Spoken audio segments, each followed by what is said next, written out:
It's another Monday evening. It's February 22nd, 2021. Got back from a Hart Park hike, getting some hills, getting my heart rate up a little bit. Got a half marathon this Friday evening, and then, of course, I'm training for a 25K trail race, and so I'm looking forward to all that. Been almost a year since I had my first and only injury in 4 decades of training and competing in endurance sports, where I slipped on the Johnsburger grease. And I guess in the end, it was kind of a silver lining. Ended up putting me in the hospital 6 weeks later because I wasn't be able to do anything, just laying on the couch for the most part. Ended up being diagnosed with congestive heart failure. Long story short, finally got some medications, and I'm doing lots better. Of course, I've had high blood pressure over the years, but I've always kind of managed it, I thought, and I've taken drugs 10, 15 years ago, and they just made me feel terrible. And I thought, it was a calculated risk, but I thought it was worth taking. Also, I kind of look at it like when you've been training as an endurance athlete for decades and decades, of course your heart's going to be big, which always happened. Doctors who didn't know what they're talking about, and I've had a few technicians who've done, different heart tests on me say, oh, your heart's enlarged, you're badly sick. And I was like, I've been running marathons since I was 16 years old. I hope my heart's large and I hope it's thick, but it kind of looks like a sick one. And so my kind of whole premise is that, of course, you're going to have high blood pressure when your heart rate is in the 40s. I mean, my average heart rate, according to my Fitbit, is 50. That's resting. But then if you look at night, it gets down to like 40. And I was younger, it used to be in the 30s. I remember watching the Tour de France, and it'd be Miguel Indurain's resting heart rate is 30, and I'd be sitting on the couch, and my heart rate would be 30 as well. Not that I'm Miguel Indurain, obviously. So I think that, if you've got a big, strong heart, of course you're going to have a higher blood pressure because, if your heart's just going boom, boom, it's got to push out some blood at a pretty high velocity, whereas, if it's beating along at 60, 70, it doesn't have to be so much. So, it's kind of a difference between a garden hose and a fire hose. Of course, I couldn't get any doctors to agree with me, but managed to do so okay. So anyway, I had the congestive heart failure. My heart, as I've talked on this podcast before, videos, was in the teens, my ejection fraction. Then it was in the 30s, and the last one was in the 40s. So it's coming back. On medications, I have blood pressure medicines and things like that. Well, the other day I saw this article that Training Peaks posted, mainly about coaching kind of things, which I use Training Peaks as a coach and still use it as a runner. And they're talking about high blood pressure, and of course, it's a silent killer, causes lots of problems. And it says that a study of elite athletes has shown that maybe as many as 10% have hypertension, which is the other name for high blood pressure. This can play a role in the development of ventricular hypertrophy of the heart. And I'm not sure why people think that's such a terrible thing. I mean, your heart gets bigger. Of course it's gonna. It's just like you lifting weights. Just got done watching The Terminator, that Bill Simmons on the Rewatchable. So I watched it the other day and love listening to their podcast. And Schwarzenegger was huge back then. Now he's smaller. But of course, if you use the muscle, it's going to get bigger. Well, of course, if you use the heart, it's going to get bigger. So, like I said, I'm now on blood pressure medicines, and they've caused issues. I've talked about them, how I take the medicine in the morning after my workout, and then usually got to lay down and take a nap for a half an hour or so. I take this Lasix, which is a diuretic, which makes me have to pee, so I fall asleep for 10 minutes, got to get up and go to the bathroom. They use Lasix on race horses because when they have the bleeding when they're running in their lungs, and it helps them. Of course, Lasix, I can't run in any races that have doping because Lasix is a way people cover up and mask drugs. So, my blood pressure now is under control. I mean, high blood pressure is 140 over 90.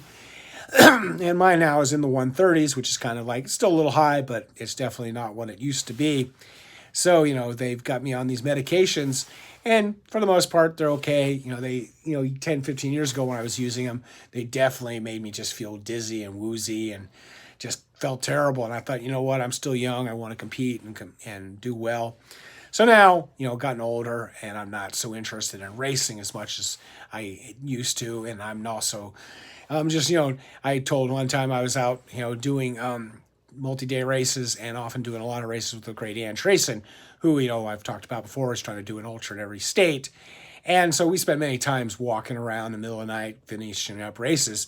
And I was probably the perfect person to say it to. I said, I'm just not really concerned about my performance as much as I used to. And she just kind of got a good laugh about that, because I used to be more about my performances. And now I just kind of want to just enjoy myself. So, I kind of, once I got out of the hospital, said, you know what, I'll take all the medications you want me to do, and I'll do what you tell me to do. And of course, I put my wife in charge of, doing all that stuff. So that's her job of making sure I got them. But I take them. I've got my little pill box here, which often you can see. It's amazing how often it seems like I have to fill this damn thing up. Yeah, it's this little thing. Thank gosh for these things. They're pretty cool. But I look at them and go, wow, did I just fill up this whole week? Good thing I have it because I never remember to take them.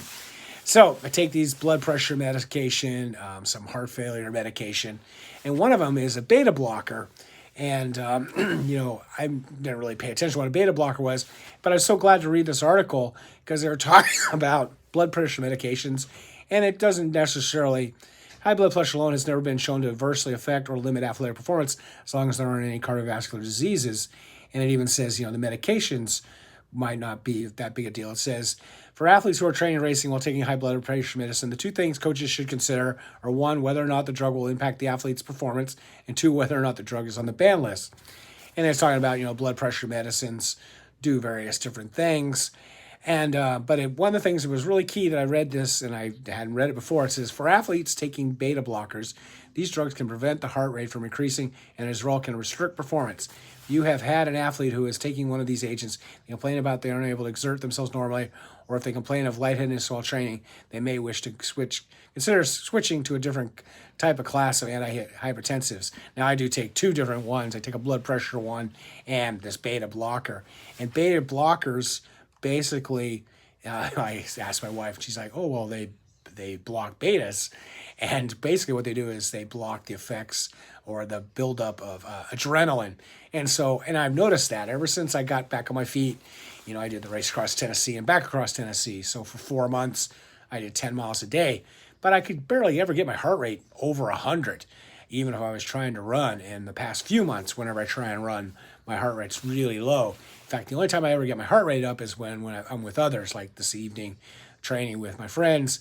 My training peaks, speaking of that, was showing, I had my second best 90-minute performance, getting my heart rate over a certain amount. Whereas when I'm training on my own, I can't break 100. And so I've kind of noticed that. I thought, well, maybe it's the effects of the congestive heart failure or whatnot. Turns out, I guess it's the drugs, which makes sense. I take this beta blocker, and it basically just puts a governor on me, and it blocks the adrenaline, fight or flight syndrome.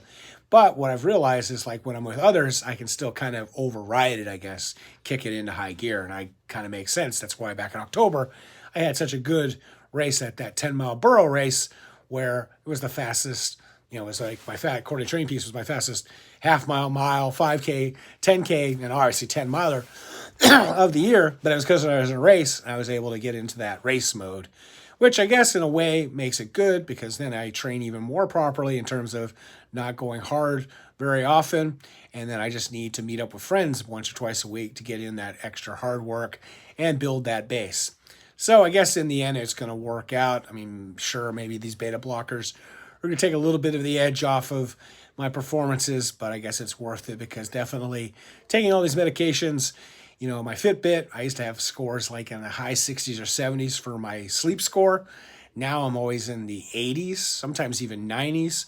I used to only sleep maybe 4 or 5 hours a night, getting 5 or 6, 7 hours a night, sleeping better, sleeping longer. And so it seems like all in all, it's a fair enough trade-off, especially now that, I'm going to be 58 coming up in a couple months. And so it's, going to be slowing down anyways. But I still want to race. And like I said, I've got this half marathon coming up. Last year was a pretty bad year, so it shouldn't be too difficult to get a decent half marathon this Friday. And then looking forward to that upcoming 25K up in the mountains above Bakersfield and Tehachapi.